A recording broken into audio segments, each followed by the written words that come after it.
Let me tell you what I think is happening with Bitcoin, because I think we've got two possibilities. Okay, let's first off do a quick recap from yesterday's video. Okay, yesterday's video we were simply saying this was the top side of our range. Okay, and then this also was the bottom side of our range. Okay, top and bottom. We were trading just like that, and then we broke out. Now, when we broke out, I personally made a video, quite a long one, well, not long, but I was making a video saying why I wanted to go long there. There was the value area high, it was a Fibonacci level, this, that, the other, support, resistance, order block, you name it, it was all there. This was a high probability trade, which I took, and my stop loss got hit. Fine, okay. And I said also in yesterday's video, there was something quite likely going to happen, which was that if I get stopped out, the most likely thing, okay, was that any moves back up that we get would be a good place for us to go short. Why? Because then this would mean that this move up was to go grab some short-term liquidity. Well, not short-term liquidity, to grab this liquidity which we had there, including this one. And now we would be heading to grab all of this liquidity. That liquidity which has been created and accumulated over the span of 20 days. Okay, so having said that, oh, hold on, just before I forget, it's also a Fibonacci level from this low all the way to the most recent high. It's basically the 0.618. That's where I'm aiming for. Between 60 and 61k is where I think Bitcoin should be heading off to next in theory. Okay, just going straight down, grabbing all of this liquidity from these recent lows, and that's about it. Now, looking at it plainly like this is what I'm going to be trading like. I'm actually even gonna give you an entry point which I'm going to be looking for. We've just recently confirmed last hour a fair value gap, something like this. This is a 1 hourly fair value gap.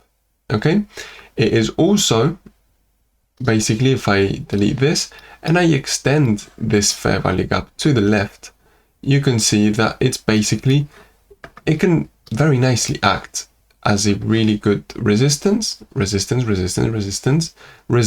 again and again and again, and even used as a support. And this is the exact shape of my 1 hourly fair value gap.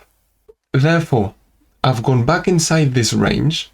Okay, I've gone back inside this range, I've broken it, I've gone below this recent low to grab some liquidity, and now in theory I'm not going to say we're going to get a push up now. I know that if we make it back to around this area, potentially on the 15-minute time frame, I could start looking for some shorts. Okay, let's now turn on our indicators. Please do not freak out. Don't take out your credit card. You do not need to pay for anything that I'm about to show you.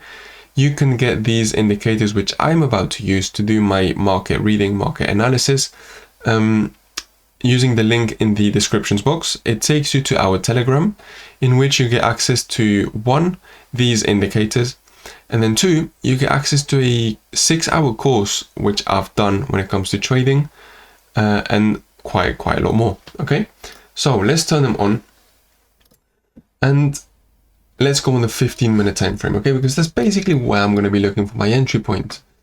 We've got this gray rectangle is the 1 hourly fair value gap, and we can see this red rectangle is a 15-minute fair value gap.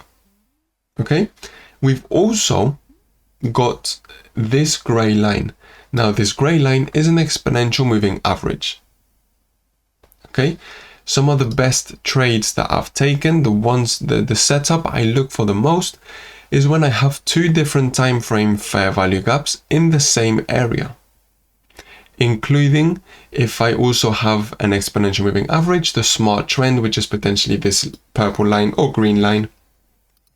And then if I'm able to add basic support and resistance levels, if I'm able to add Fibonacci points or volume profiles, this, that, the other, if I'm able to add all of these things, it's even better. Now, this would be a potentially good entry point. Okay, so potentially something like this, not a massive stop loss all the way there. That's way too much. I would even say something like this would be plenty. 1.5% stop loss with the take profit around this area. I think that makes sense. Something even that's down to 61,900.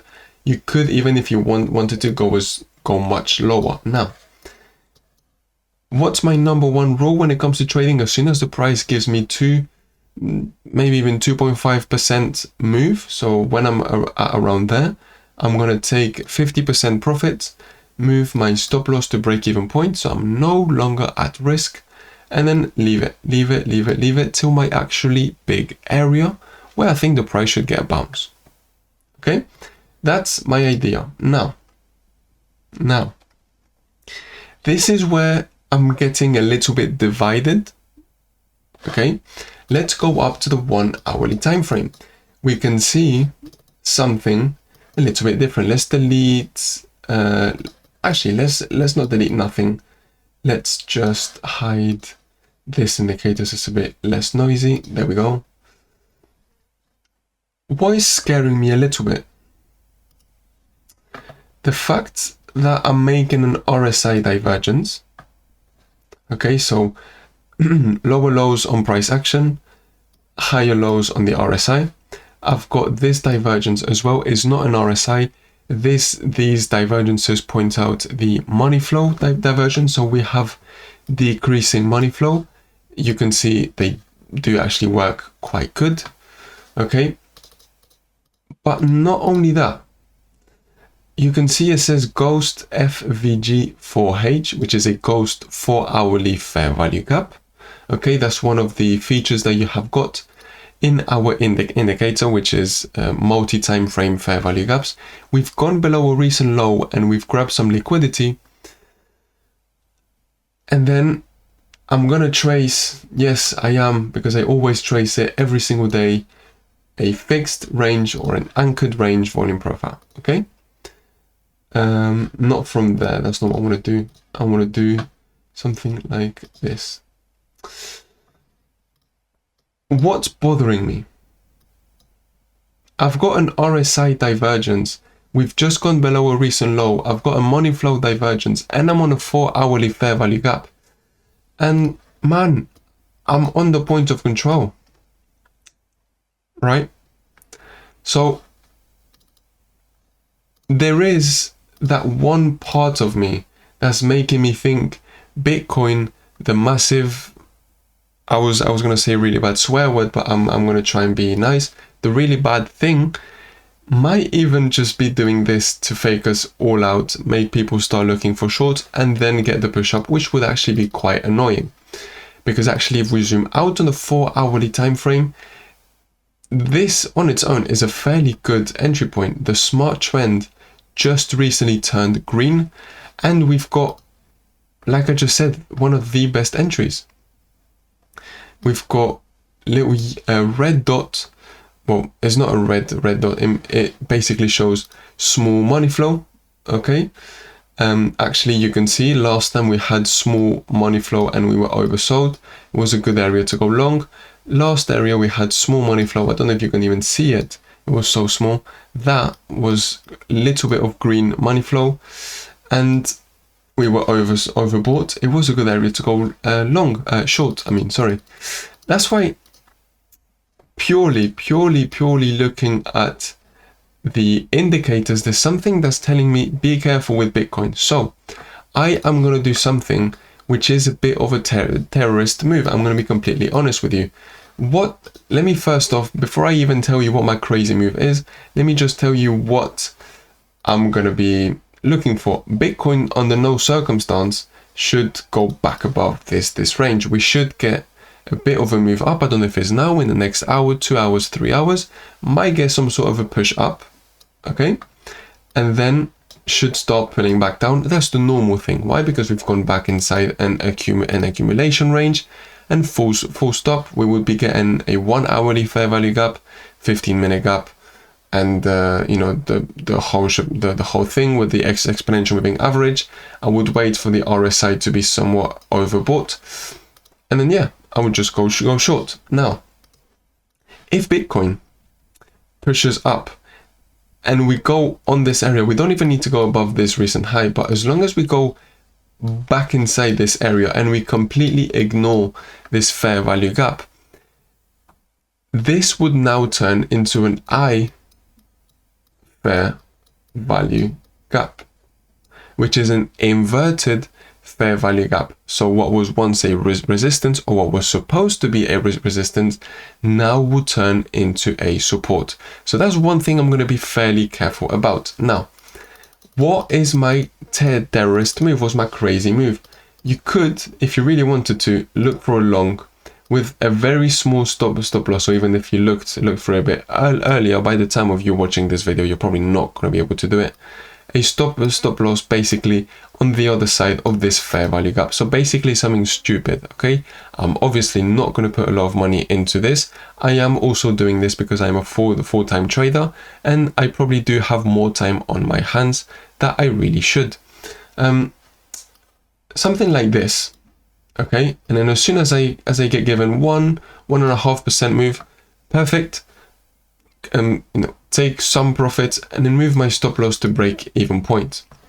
Then I'm going to do the exact same thing. I'm going to enter my short position, but I'm also going to have a really tight stop loss.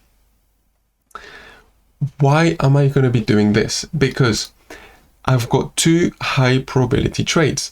I've got the one where I am on a point of control. I've got bullish divergences. I've got a money flow divergence and all of that stuff that I've shown you, which is telling me Bitcoin, if it really wanted to, the little shit, it could go and fake out everyone and now just keep on going up to the 69, 70k that we were talking about. I'm able to take this really low risk trade with low amounts of capital. This is the really big point that I really want to make sure you understand. I am not taking this trade with 5% of my capital, with 5% of my account. No, this is scalping. This is something with low capital. I'm very well aware this is high risk. I'm doing this because I'm a full-time trader and I've got more time on my hands than I really should. Okay? Once we make it here, I am gonna enter my next short position. If this short goes in my favor, great. I'm not actually going to lose any money because I'm going to be putting my stop loss to break even point. If this short doesn't work out, that's absolutely fine because I'm already in my long and I'm just going to hold it all the way up to 70k. Okay, that is basically essentially my mindset. That's what I'm trading like. That's what I'm going to trade like. And that's basically it. Now, let's have a look at Ethereum, because Ethereum is basically doing a bit of what you've got mapped out here as well. We went from this range, broke out, went into a different range, and that's about it. Now, what else? If I hide all of these indicators, I can actually see something which, in my point of view, okay, at least in my eyes, this, what I'm highlighting, to me, looks like an accumulation process. And it looks like we've broken this accumulation process, done first retest, and now we could just be doing a bit of a pause to drive us retail traders a bit crazy. Okay, if you don't know what this is, if you don't know what this concept is, make sure to pay attention, because in this channel, I'm going to be posting a series of videos which is going to be talking about smart money concepts, but not only that, just one or two extra things which I personally haven't seen many people speak about, especially in the crypto market, especially combining them the way that I'm combining them. So what is that? I've got an accumulation process and I've got here a fixed range volume profile. I can see it's basically in very short terms. This basically tells me how far down market makers are likely to push the price down just to scare retail traders. I've got the value area high, which in fact was tested perfectly to the dollar accuracy by this push down, and that was an amazing push trade. I mean, this was, in my point of view, a really bullish thing for Ethereum. Why? Because this meant market makers that were going long in this accumulation process, as soon as their position was being threatened, as soon as they were about to go into some sort of loss, they came out to the rescue on the value area high and said, fuck no, I do not want to see the price below the value area. And they came to the rescue and pushed the price back up. That is a fairly bullish point. Okay, now, does this guarantee the price is now going to shoot up? No, what it means is that purely looking at this as well is making me think these indicators as well, we are heavily oversold on every time frame. We haven't even got money flow. Like, we haven't even got a bit of money flow. Like, this was decently big money flow, this was big money flow, this was big money flow, this was money flow, and even this, that is small money flow, but it's money flow, it's something, you know. There we've got nothing. What is that saying? It just means there's no strength in this move, which was making me think, what is potentially going on? The smart trend is green. I'm very close by. I'm really close to it. I'm a bit scared. Well, scared. I'm not scared, but I'm just thinking, right, you know, this could be hinting that potentially we could get some sort of fake out with Bitcoin and then get a push up. But anyways, now is the weekend. The most likely thing is that we're just going to spend some time here going sideways, build some short-term liquidity, and what I wouldn't be shocked is if we went below this recent low, did a little fake out, conveniently hit the point of control, and then we got a push up. At least that's what I think, that's what I'm seeing. That's my own speculation. Having said that, I'm going to leave it as that. I'm going to thank you as well very much for watching this video. And also I'm going to ask you to leave a like and to leave a comment if you haven't yet. Thank you so much for watching. I hope you're having a lovely day, and I'll see you on Sunday for a market update. Bye bye.